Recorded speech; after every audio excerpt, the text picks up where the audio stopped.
Estamos aqui mais uma vez para falarmos a respeito da Copa do Mundo e ontem tivemos mais uma rodada na fase de 16 avos do Mundial. Tivemos na parte da tarde o jogo em que, para mim, a seleção da Espanha foi infinitamente superior à seleção da Áustria. Eu já havia visto a Áustria jogar na primeira fase no grupo da Argentina e já falava que era uma seleção fraca. E a Espanha, com grande exibição do lateral esquerdo Cucurella, que é um dos melhores jogadores da seleção espanhola. O time espanhol venceu a Áustria por 3-0 com duas assistências do lateral esquerdo e passou à próxima fase. E na fase de oitavas de final, já na fase de oitavas de final, pega Portugal.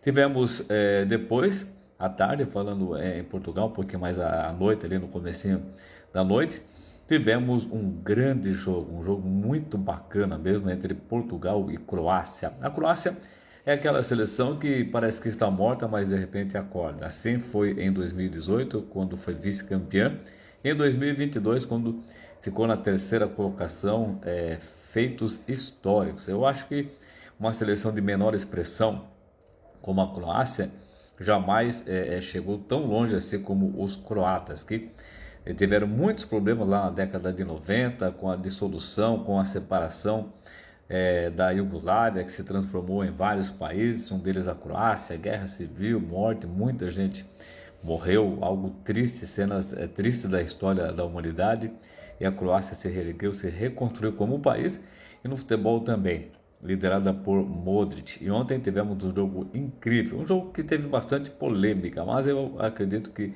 a arbitragem acabou acertando naquilo que marcou. Anulou 3 gols da seleção da Croácia, 3 por impedimento, e anulou um gol do Cristiano Ronaldo também por impedimento. Mas a Croácia saiu à frente do placar.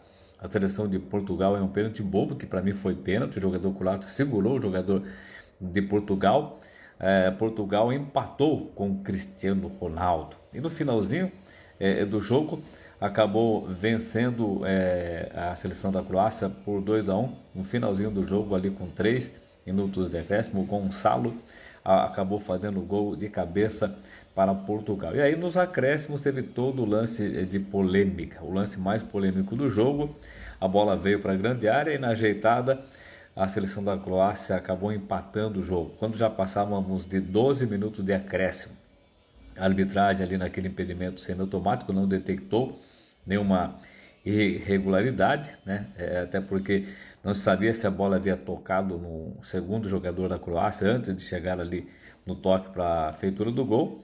E depois, no chip que tem na bola, o árbitro foi lá para o VAR e o chip detectou que a bola tocou no jogador da Croácia. E ele, depois da partida, disse que sentiu um leve toque no cabelo. Então, se ele falou, acabou tocando, a arbitragem acabou acertando nos lances e Portugal venceu por 2-1. E termina um ciclo de um jogador histórico que foi Lucas Modric, um dos maiores jogadores da história nesse seu tempo, né? Como contemporâneo de Cristiano Ronaldo, de Lionel Messi, até mesmo de Neymar. Neymar é um pouco mais jovem, mas também faz parte deste ciclo do Modric, que estreou em Copas do Mundo em 2006 e depois de 20 anos encerra sua carreira como jogador da seleção croata em Copas do Mundo e deve continuar jogando pelo Milan, equipe da Itália. E tivemos depois, no começo da madrugada, a seleção da Suíça vencendo a Argélia. A Argélia até começou bem, mas eu também havia falado aqui da Argélia sobre as suas fragilidades, e no grupo da Argentina,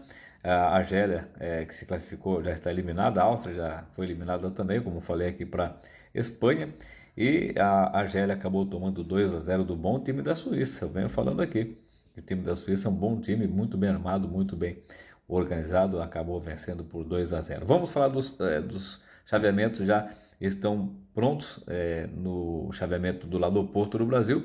Teremos já está tudo certo, fase de oitavas de final. França e Paraguai, para mim passa a França. Marrocos e Canadá, para mim passa o Marrocos. Teremos nas quartas França e Marrocos, na minha opinião.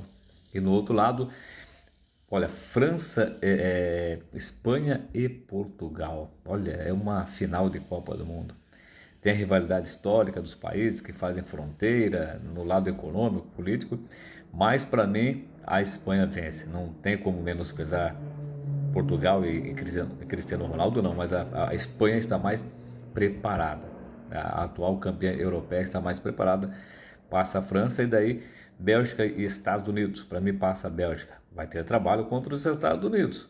Vai ser difícil, mas para mim passa a Bélgica. Teremos Bélgica e Espanha em uma mata-mata de quarta de final e França e Marrocos no outro lado.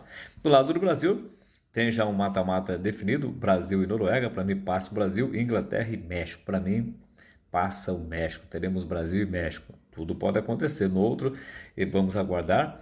A Suíça já passou, fica esperando, né, o adversário e que, sem dúvida alguma, eu acredito que pode ser a Colômbia, né? A Colômbia deve passar por Gana, vai ser difícil, mas para mim a Colômbia, olha, para mim a Colômbia é o time sul-americano que melhor se apresentou na Copa do Mundo.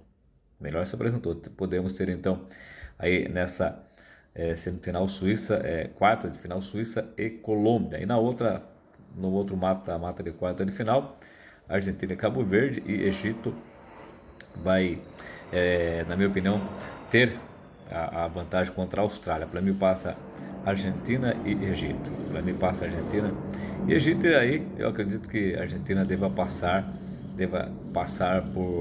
pelo Egito e de repente uma Colômbia passando pela seleção da Suíça, Colômbia e Argentina na fase de quarta de final. E no outro, lá como eu falei, eu acredito que teremos um Brasil e México. Vai ser muito bom, vai ser muito bacana, vai ser afunilando a Copa do Mundo. Valeu, abraço.